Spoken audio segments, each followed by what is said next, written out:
Olá, voltamos com o programa Notícia de Frente, são 7h04 e agora vamos novamente ao vivo com o repórter Antônio Carlos Silva, que vai trazer para a gente informações sobre o salário dos vereadores daqui de Cuiabá. Tem decisão judicial, Antônio Carlos Silva, conta para a gente o que muda nessa história.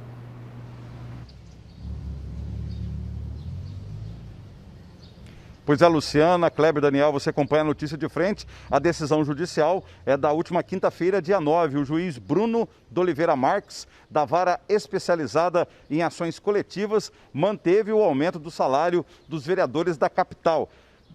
Vai ser um aumento de 15 mil para 18 mil reais a partir do mês que vem, janeiro de 2022. Esse aumento foi questionado por 2 advogados. Eles entraram com uma ação civil pública contra o aumento, alegando inconstitucionalidade, como também desrespeito à LRF, a Lei de Responsabilidade Fiscal. Segundo esses 2 advogados, esse aumento no salário dos vereadores de Cuiabá vai gerar um impacto, um aumento na despesa do Poder Legislativo de cuiabano em torno de 3.800.000 reais. Por sua vez, a Câmara de Vereadores de Cuiabá diz que não foi praticada nenhuma irregularidade. Lembrando que o aumento salarial dos vereadores cuiabanos foi aprovado há quase um ano, em 29 de dezembro de 2020, no último ano da legislatura passada, por 15 votos a 8.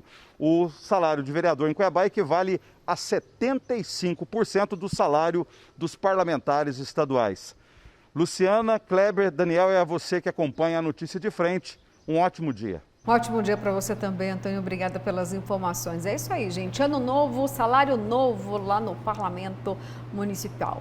Kleber, Daniel. Esse tipo de medida, ainda que dentro de parâmetros, após estudos, abre aí, ou reforça a narrativa dos servidores tentarem correr atrás também de uma recomposição dos servidores municipais, né? E vai existir isso agora na discussão sobre a lei orçamentária da Câmara e do município, e porque quem fica de fora acha realmente que existe um certo privilégio, né, de reajuste em relação a determinadas categorias, outros que já estão defasados há muito tempo, né? Esse tipo de anúncio reforça a luta desses servidores para também tentarem ser contemplados com algum tipo de recomposição salarial para o ano que vem. Kleber Lima, posso ler as mensagens ou você quer externar algo sobre a Câmara? Pode ler as mensagens, Vamos mas lá, assim, então. Eu vou até te incentivar mais mensagens agora, porque eu vou falar uma coisa que eu já falei aqui e por uma questão de coerência vou reiterar. Eu não acho 18 mil reais um salário exagerado para vereador. Eu acho pouco. Eu não seria vereador só pelo salário de 18 mil, tenho dito. Tá certo, Kleber, obrigada. Gente, vamos para as mensagens, então. Bom dia, bancada. Na verdade, o governador demorou para tomar decisão referente ao VLT. Qualquer decisão antes seria bom para a população, pois os custos eram baixos em relação ao atual.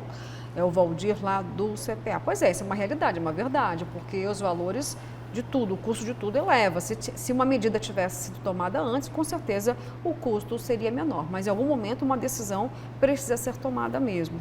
Olha, se a pessoa não quer tomar a vacina, deixa a seleção natural agir. Zé, né? Eu entendo, mas olha só, a gente está falando aqui de proteger vidas. Nós não podemos pactuar também com quem não quer se proteger. Não, e se a seleção natural agisse só sobre a pessoa... Mas não é. Tudo bem, né? Muito embora a eutanásia seja proibida no Brasil, pena de morte também. E ele citou bem a questão de crianças, né? Até 12 anos não estão vacinados. Então, essa pessoa pode ter filho, primo, sobrinho, pode transmitir o vírus. Pais idosos, parentes idosos, enfim, alguém que tem um sistema imunológico mais frágil que o dele. E aí ele não sabe, ele pode contaminar. Para ele, ela é assintomática, mas ele vai contaminar uma pessoa fragilizada, que tenha vulnerabilidade. Então... infelizmente, não é assim que a banda toca. Pois é, concordo. Obrigada pelas explicações. Olha, uma outra mensagem aqui está falando o seguinte. Esse advogado age por ideologia. Esse advogado aqui que ele está se referindo é sobre a AGU, a Advocacia Geral da União. Advogado de quem, né? Vamos lá. Bom dia, bancada. É racional ser bolsonarista, negar a ciência, acabar com a democracia, não quer o passaporte, preconceituosos, homofóbicos e atacar a imprensa? Pode isso, é o Beto Amorim. Beto Amorim sempre participando aqui com a gente, mostrando Beto sempre Amorim a sua me falou indignação. outro dia, ele me mandou um WhatsApp dizendo que agora ele é a terceira via. Ele é a terceira via, Beto Amorim? Ele vai xingar. No Brasil vai. Ele é Moro agora. Vamos lá, bom dia. Concordo com a bancada, 90%. Pronto, o trecho. Por que não concluir aeroporto até o Atacadão? Faria atualmente uma integração VLT-BRT no terminal. É o Anthony Bernardelli, lá do Despraiado. Aí ele disse mais, comentou também sobre a vacina, viu? Passaporte da vacina tem que ser implantado e obrigatório. É saúde pública. Um pensamento diferente do outro telespectador, pensando em todos. Bancada, parabéns Kleber Lima pela sua oportuna colocação.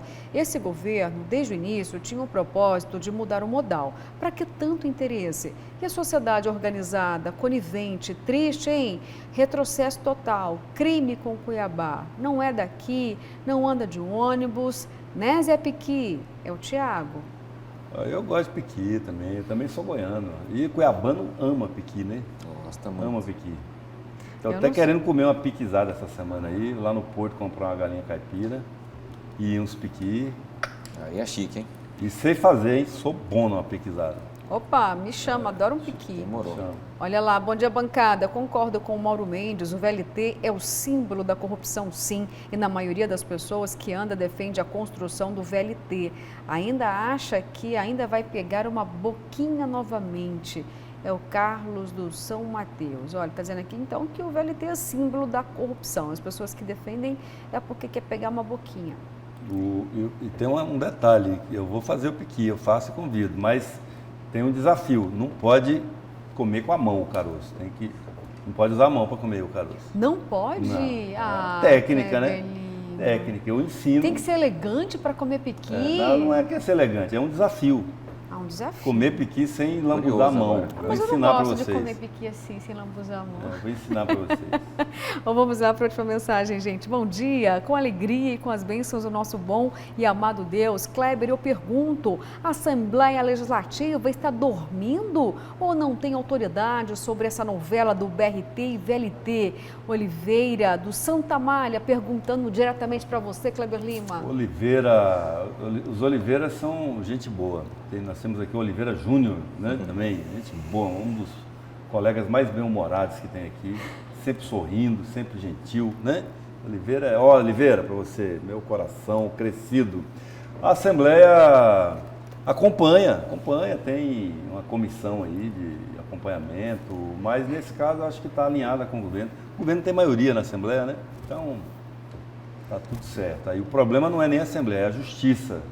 A Justiça tem que chancelar isso tudo, senão nada vai virar Voltando no realidade. tempo, você lembra que existia uma comissão também de acompanhamento do VLT, lá na Assembleia, cujo líder, presidente, era o então deputado Emanuel Pinheiro? Lembro. Naquela época. E como não lembrar disso, né? Pois é, por isso que o governador fala que ele seria o pai da corrupção, né? Do VLT seria o pai, não é? Teve aquela discussão, né? Dessa família aí. Bom, gente, mas vamos mudar de assunto, Luciana, porque... mudando de assunto, mas assim, dentro do assunto também, deixa eu falando aqui no Oliveira, eu lembrei do nosso querido colega José Porto e também do cinegrafista Evaldo Santos. Eles sofreram um acidente na derradeira sexta-feira. Infelizmente. Ali na cabeceira da ponte nova, né? Que dá acesso a Cuiabá, Varza Grande. E assim, chama atenção porque eles foram lá para mostrar, não sei se a televisão Vila Real mostrou a reportagem, mostrar uma reportagem mostrando o perigo que é, o risco para os pedestres que precisam atravessar a ponte ou cruzar a avenida naquele trecho da ponte. Embora tenha ali uma faixa na saída da rotatória, os motoristas trafegam ali em alta velocidade. Naquela tarde, no início daquela tarde, uma mulher ciclista tinha sido atropelada lá e eles, na hora que estavam terminando a reportagem, alguns carros pararam para eles cruzarem né? Mas veio um motoqueiro lá desavisado, bateu nos carros, bateu neles.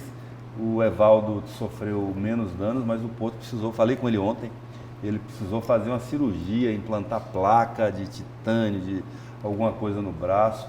Tem um osso chamado rádio no braço, aqui já pertinho do punho.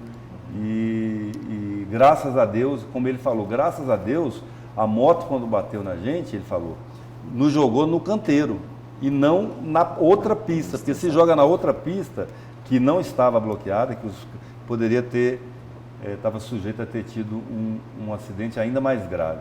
Então, desejar aqui uma boa recuperação para os dois, né?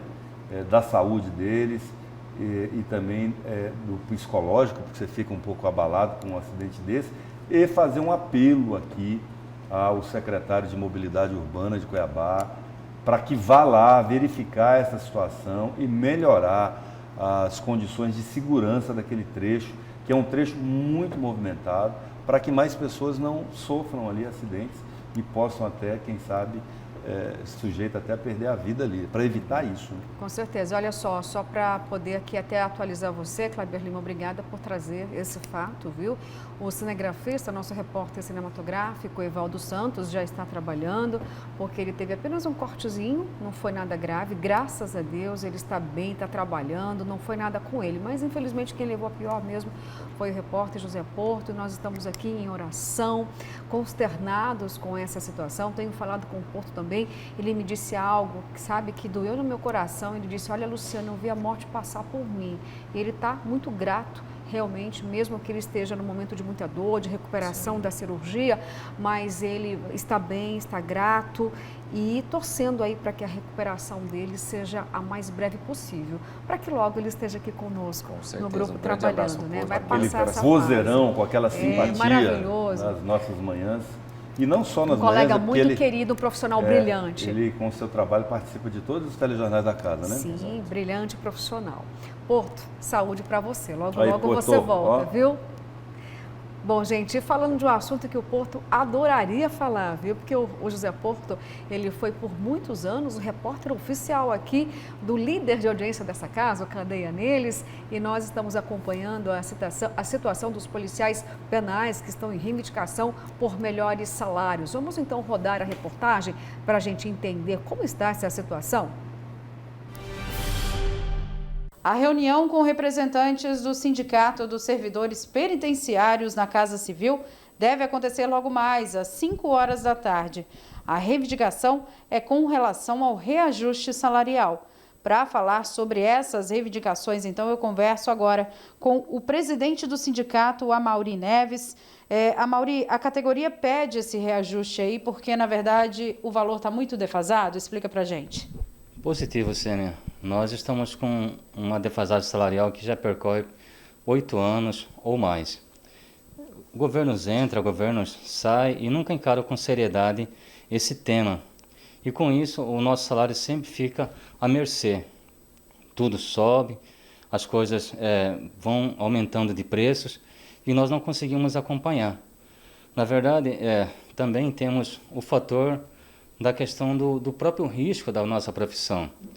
A nossa profissão é uma profissão que lida com uma clientela que sai da sociedade e nós somos obrigados a conviver com esse pessoal durante muito tempo, 1 ano, 2 anos, 3 anos. São facções criminosas, crime organizado. E o fato da gente lidar com essa clientela, a gente precisa colocar essas pessoas de uma forma ordeira dentro das unidades penitenciárias. A gente aplica muito a questão da segurança, de disciplina, e o fato da gente aplicar isso de uma forma direta aos presos faz com que a gente aqui fora tenha que ter um custo de vida que seja compatível com a profissão que a gente exerce. Nós não podemos viver em qualquer lugar, nós não podemos colocar os nossos filhos estudando em qualquer lugar.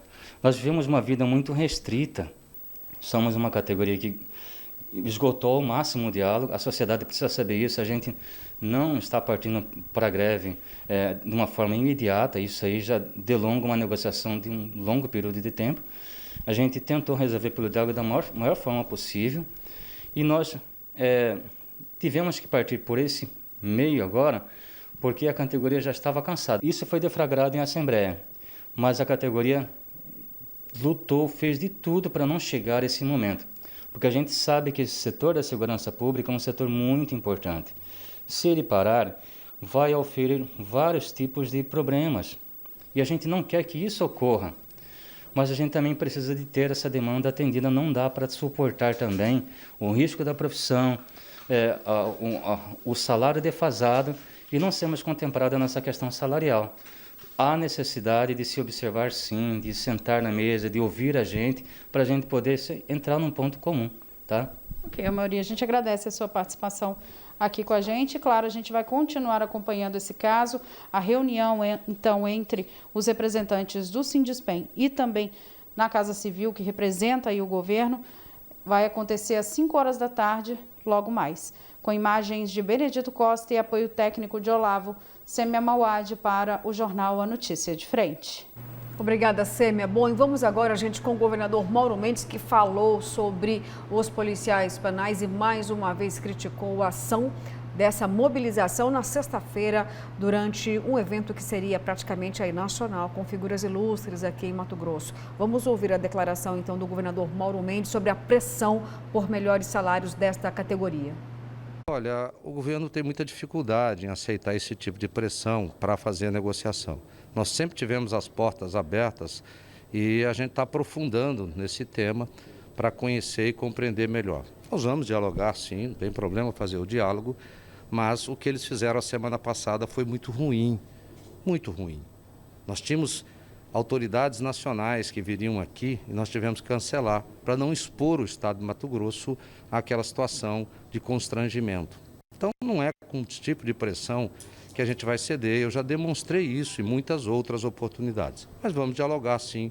Nós nunca nos furtaremos, né, a fazer qualquer tipo de diálogo. Mas não é na pressão a melhor forma de conseguir avançar na nossa administração.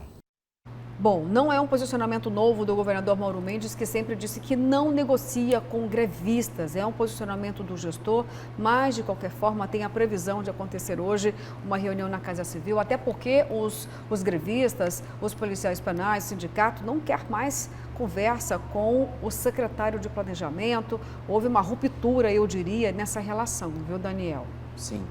O governador cita e critica essa questão da pressão, mas a categoria tem as reivindicações dela e, de repente, serve para uma reflexão do próprio executivo. A interlocução, a conversa, a negociação com a categoria, essa e outras, está sendo bem feita, né?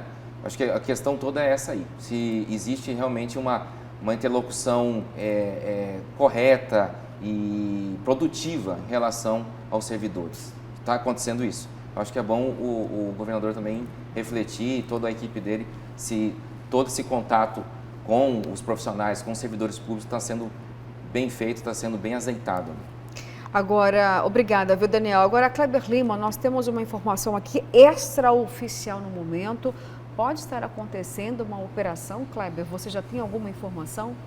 Então, está desde ontem circulando, inclusive a parte da imprensa já publicou, Luciano e Daniel, que haveria uma operação na casa de um dos irmãos do prefeito Emanuel Pinheiro, chamado Marco Polo Pinheiro, que seria suspeito de ser o propagador, disseminador de fake news contra o governador. Então, teria essa investigação e ele, inclusive, teria ontem, ao tomar conhecimento que estava sendo investigado sobre esse assunto, teria se antecipado e ido até a Polícia Civil, que está com a investigação, acredito que Polícia Civil, e prestar algumas informações. Mesmo assim, chega a informação ainda não confirmada por a gente agora cedo, de que ele estaria sofrendo uma busca e apreensão nesse momento, né?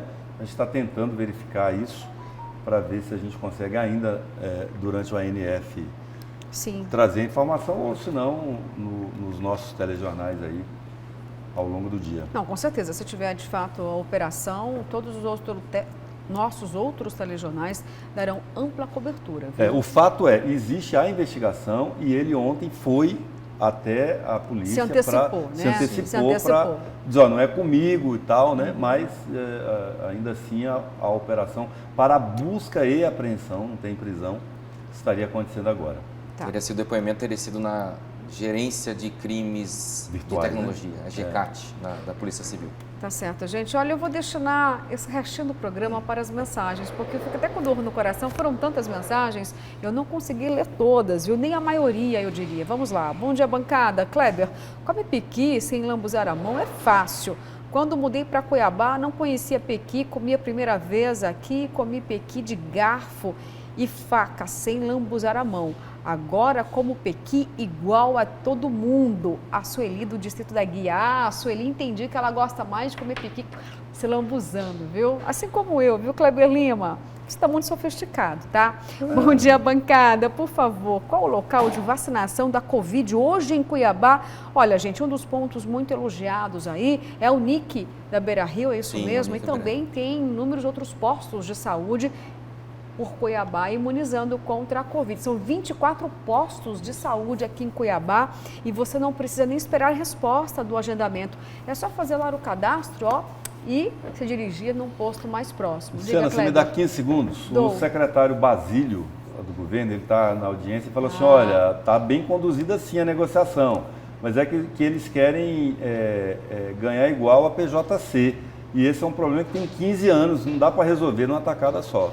Então, registrar aqui o posicionamento do secretário Basílio. Isso aí, foi o secretário Basílio que ligou tarde da noite, aí o sindicato se sentiu ofendido. O Basílio teria oferecido R$ 450 de auxílio alimentação e um reajuste aproximado de 14%, Kleber Lima. E a categoria simplesmente rejeitou essa proposta, considerou indigna para os policiais penais. Mas olha, amanhã a gente fala mais sobre isso, porque infelizmente o programa acaba aqui, mas amanhã, 6 horas em ponto, estaremos aqui esperando por você.